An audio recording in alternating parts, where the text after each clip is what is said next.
Assalamualaikum, apa kabar? Baik. Assalamualaikum, apa kabar? Baik. Assalamualaikum, waalaikumsalam. Assalamualaikum, apa kabar? Baik. Halo anak kreatif, bagaimana kabarnya? Alhamdulillah, luar biasa. Tetap semangat, senyum yang indah. Allahu Akbar. Cikuik, cikuik, cikuik. Yes, ya. Nah, anak-anak kreatif, jangan lupa ya, selama masa pandemi ini belum berakhir, silakan anak kreatif untuk selalu rajin cuci tangan dan jangan lupa gunakan masker jika kalian berpergian. Nah, anak kreatif, bertemu lagi dengan Bu Ismiati Solihah. Nah, hari ini kita akan belajar tentang upaya bangsa Indonesia mempertahankan kemerdekaan Indonesia secara diplomasi. Nah, perjuangan bangsa Indonesia secara diplomasi itu ada 4. Nah, perjuangan itu yaitu 1. Perundingan secara Linggarjati. Yang kedua, perundingan Renville. Yang ketiga, perundingan Romroyen. Dan yang keempat adalah perundingan KMB. Sekarang anak kreatif kita bahas ya satu persatu dari perundingan tersebut. Yang pertama, perundingan Linggarjati. Perundingan Linggarjati ini terjadi pada tanggal 15 November sampai dengan 25 Maret tahun 1947. Perundingan ini disahkan dan ditandatangani oleh 2 negara antara Belanda dan Indonesia pada tanggal 25 Maret tahun 1947. Nah, namanya saja Perjanjian Linggarjati, jadi tempatnya berada di Linggarjati, Jawa Barat. Isi perjanjian ini tentang persetujuan status kemerdekaan bangsa Indonesia. Nah, di sini Bu Ismi akan bacakan ya isi perjanjian Linggarjati. Perjanjian Linggarjati ini terdiri dari 3 poin penting. Yang pertama yaitu Belanda hanya mengakui bangsa Indonesia itu hanya Jawa, Madura, dan Sumatera. Yang kedua, Republik Indonesia dan Belanda itu akan bersama-sama membentuk negara Indonesia Serikat. Negara ini terdiri dari Negara Republik Indonesia, Negara Indonesia Timur, dan Negara Kalimantan. Kemudian isi yang ketiga yaitu Negara Indonesia Serikat dan Belanda menjadi satu, namanya Uni Indonesia Belanda. Dan diketuai oleh Ratu Belanda. Kemudian selanjutnya. Nah, selanjutnya dari perundingan ini itu bangsa Belanda itu biasa selalu ingkar janji. Kemudian dia itu tidak melakukan lagi perundingan Linggarjati tersebut. Sehingga mereka itu melakukan agresi militer Belanda yang pertama. Nah, agresi militer Belanda yang pertama ini terjadi pada tanggal 21 Juli tahun 1947. Kenapa? Karena alasannya itu kenapa mereka menyerang? Karena adanya beda tafsir antara hasil Linggarjati tersebut. Nah, sasarannya itu adalah kota-kota di Pulau Jawa dan Sumatera.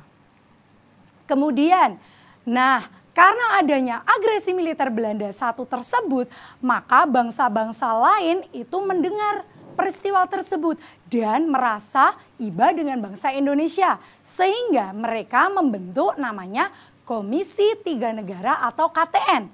Nah, Komisi 3 Negara atau KTN ini dibentuk pada tanggal 18 September tahun 1947. Tugasnya KTN ini adalah menyelesaikan sengketa Indonesia dan Belanda. Dari Australia itu diwakili oleh Richard Kirby. Kemudian dari Belgia itu diwakili oleh Paul van Zeeland. Kemudian dari Amerika diwakili oleh Frank Graham. Nah, kemudian setelah adanya Komisi 3 Negara ini, kemudian dibentuklah perjanjian atau perundingan Renville pada tanggal 8 Desember tahun 1947 sampai 17 Januari tahun 1948. Nah, perundingan ini itu berada di kapal perang Amerika yang namanya Renville. Makanya perundingan ini dinamakan perundingan Renville. Ketua dari Indonesia yaitu namanya Amir Syarifuddin. Kemudian ketua Belanda namanya Abdul Qadir Wiyoatmojo. Kemudian isi dari perundingan ini ada 2 poin penting. Yang pertama, Belanda itu hanya mengakui daerah Republik Indonesia atas Jawa Tengah, Yogyakarta, dan sebagian kecil Jawa Barat dan Sumatera. Yang kedua, tentara Republik Indonesia itu kemudian ditarik mundur dari daerah-daerah yang telah diduduki Belanda. Ternyata hasil dari perundingan Renville ini lebih merugikan bangsa Indonesia. Tadi di perundingan Linggarjati sudah merugikan karena yang diakui hanya Jawa, Sumatera, dan Madura. Ternyata di perundingan Renville ini lebih merugikan lagi. Karena apa? Yang diakui hanya Jawa, Tengah, dan Yogyakarta. Nah, karena hal tersebut maka udah kayak gitu aja, Indonesia itu udah dirugikan. Bangsa Belanda tetap gak terima lagi anak-anak semuanya. Coba bayangin, intinya bangsa Belanda itu ingin menguasai Indonesia secara utuh. Jadi walaupun kita sudah merdeka, itu mereka ingin menjajah terus kita, ingin menguasai semua bagian pulau-pulau yang ada di Indonesia. Nah, setelah terjadi perundingan Renville tadi, maka muncullah agresi militer Belanda yang kedua. Nah, agresi militer Belanda yang kedua ini terjadi pada tanggal 18 Desember tahun 1948. Dr. Bell menyatakan Belanda tidak lagi terkait dengan hasil Renville. Tuh, jangan dicontoh ya anak kreatif. Belanda itu selalu kayak gitu, ingkar janji terus. Pas Linggarjati, ingkar janji. Pas Renville juga ingkar janji lagi. Akhirnya terjadilah agresi ini pada tanggal 19 Desember tahun 48. Sasaran dari agresi ini adalah ibu kota Indonesia yaitu Yogyakarta. Nah, Presiden Soekarno pada waktu agresi militer Belanda kedua ini, Presiden Soekarno, Mohatta, kemudian Sultan Syahrir dan Surya Dharma itu akhirnya ditangkap oleh Belanda. Coba tuh, udah merdeka aja masih kayak gitu. Kemudian Soekarno dan Hatta itu anak kreatif diasingkan ke Pulau Bangka. Sebelum ditangkap, Presiden itu mengirimkan mandat lewat radio kepada Menteri Kemakmuran untuk membentuk PDRI, Kejadian Darurat untuk Republik Indonesia dengan ibu kota di Bukit Tinggi. Nah, reaksi ini ternyata anak kreatif menuai protes di seluruh dunia. Kenapa? Orang-orang di luar itu seperti Afghanistan dan bangsa-bangsa Asia lain itu merasa iba dengan bangsa Indonesia. Akhirnya mereka itu membuat pertemuan yang isinya adalah mendesak bangsa Belanda atau sekutu tersebut untuk mengembalikan kembali ibu kota di Yogyakarta dan menarik serdadu Belanda tersebut. Tetapi anak kreatif tadi himbauan dari bangsa-bangsa di Asia tersebut tidak digubris sama sekali sama Belanda. Akhirnya bangsa-bangsa tadi itu bekerja sama, mereka membicarakan ini kepada PBB dan akhirnya PBB turun tangan untuk menyelesaikan permasalahan tersebut. Nah, kemudian setelah adanya PBB turun tangan tersebut, akhirnya PBB membuat namanya Perundingan Rom-Royen. Nah, perundingan ini anak kreatif terjadi dari tanggal 14 April sampai 7 Mei tahun 1949. Peristiwa ini terjadi di Hotel Des Indes, Jakarta. Nah, perwakilan dari Republik Indonesia itu adalah Muhammad Rom. Dan perwakilan dari Belanda itu namanya Dr. Van Royen. Maka kenapa disebut perundingan Rom-Royen? Karena perwakilan Indonesia dan Belanda. Nah, dari peristiwa perundingan ini itu menghentikan beberapa masalah mengenai kemerdekaan Indonesia sebelum peristiwa KMB. Nah, Bu Ismi akan ceritakan atau akan bacakan tentang isi perjanjian Rom-Royen ini. Perjanjian Rom-Royen ini ada 4. Yang pertama, pemerintah Indonesia itu dikembalikan lagi ke Yogyakarta. Jadi pada awalnya ibu kota Indonesia itu berada di Jogja. Tapi karena tadi Soekarno dan teman-temannya tadi diculik, akhirnya kan mendirikan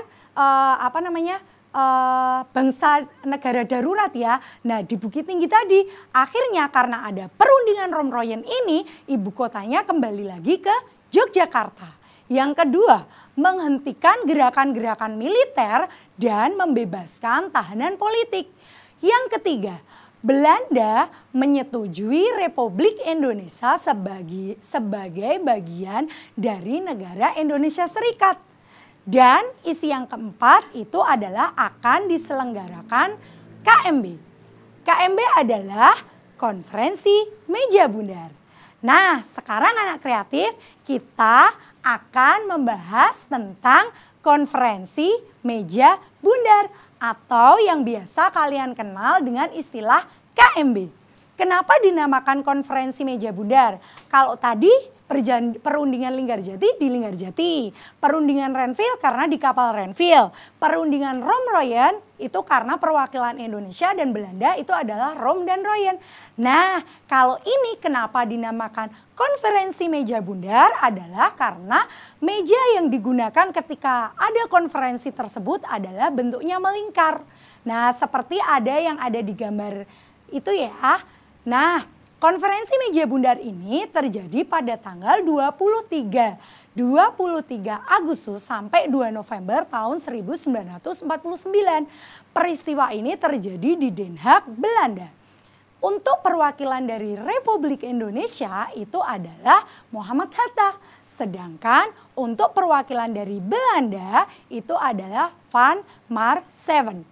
Kemudian dari BFO adalah Sultan Hamid II. Nah, anak-anak kreatif di seluruh Nusantara, Bu Ismi akan jelaskan apa isi dari KMB tersebut. Isi dari KMB adalah yang ada 3 ya anak-anak kreatif. Yang pertama adalah Indonesia menjadi RIS atau Republik Indonesia Serikat dan Belanda akan menyerahkan kedaulatan kepada Republik Indonesia Serikat pada akhir bulan Desember tahun 1949. Jadi pada awalnya itu kan tadi sudah ada pertarungan secara fisik. Kemudian bangsa Belanda itu belum mengakui kedaulatan bangsa Indonesia. Makanya diadakan perundingan ini. Tetapi perundingan-perundingan yang pernah dilakukan itu bangsa Belanda tetap tidak mengakui kedaulatan bangsa Indonesia. Nah, finalnya di perjanjian KMB ini bangsa Belanda tersebut baru mengakui kedaulatan bangsa Indonesia tersebut. Itu isi KMB yang pertama. Yang kedua, RIS dan Belanda itu akan digabung menjadi Uni Indonesia Belanda. Terus yang ketiga isinya adalah Irian Barat akan diserahkan setahun setelah pengakuan kedaulatan oleh Belanda. Nah, itu ya anak kreatif, kita sudah belajar tentang nama-nama perjanjian yang dilakukan bangsa Indonesia sebagai upaya bangsa Indonesia untuk mempertahankan kemerdekaan bangsa Indonesia secara diplomasi. Nah, anak-anak kreatif, untuk mempermudah anak-anak kreatif belajar, kita ambil kesimpulannya dengan cara menyanyi ya. Lagunya seperti ini. Ayo kawan, belajar bersama, perjanjian di Indonesia. Ada 4 yang harus dihafal, jika serius kalian pasti bisa. Yang pertama ada Linggarjati, yang kedua ada Renville, yang ketiga ada Romroyan, yang keempat ada KMB. Linggarjati di Cirebon, perjanjian Renville di kapal Renville, Romroyan di Des Indes Jakarta, KMB di Den Haag Belanda. Nah, itu ya anak kreatif. Kita sudah belajar bagaimana cara bangsa Indonesia mempertahankan kemerdekaan secara diplomasi. Tadi Bu Ismi juga sudah mengajari menyanyi agar kalian lebih mudah menghafal. Nah, seperti biasa jangan lupa tepuk semangat dulu ya, biar kalian selalu semangat. Coba, mana semangatmu? Inilah semangatku. Cucak. Nah, gitu ya anak kreatif. Pokoknya selalu buat diri kalian bahagia. Karena hati yang bahagia itu akan menambah imun tubuh kita. Jika imun tubuh kita kuat, itu corona bakalan sana. Kata Syahrini seperti itu ya anak kreatif. Nah, mungkin itu saja yang bisa Bu Ismi sampaikan ya. Jangan lupa anak kreatif selalu lihat channel kesayangan kita, yaitu apa? Ayo coba, masih ingat tidak? Yaitu Ruang Siar Guru. Kenapa? Karena di Ruang Siar Guru itu ada Bapak Ibu guru yang selalu menyampaikan materi dengan ceria. Nah, jangan lupa ya anak kreatif, selalu rajin olahraga, jaga kebersihan, cuci tangan menggunakan sabun, dan gunakan masker jika kalian bepergian. Ya, jangan sampai nanti ketangkep Pak Polisi karena kamu nggak pakai masker ya anak kreatif. Nah, pastikan anak kreatif selalu apa coba? Like, subscribe, dan share Ruang Siar Guru ya. Mungkin itu saja yang bisa Bu Ismi sampaikan. Kalau Bu Ismi ada salah, Bu Ismi mohon maaf. Wassalamualaikum warahmatullahi wabarakatuh.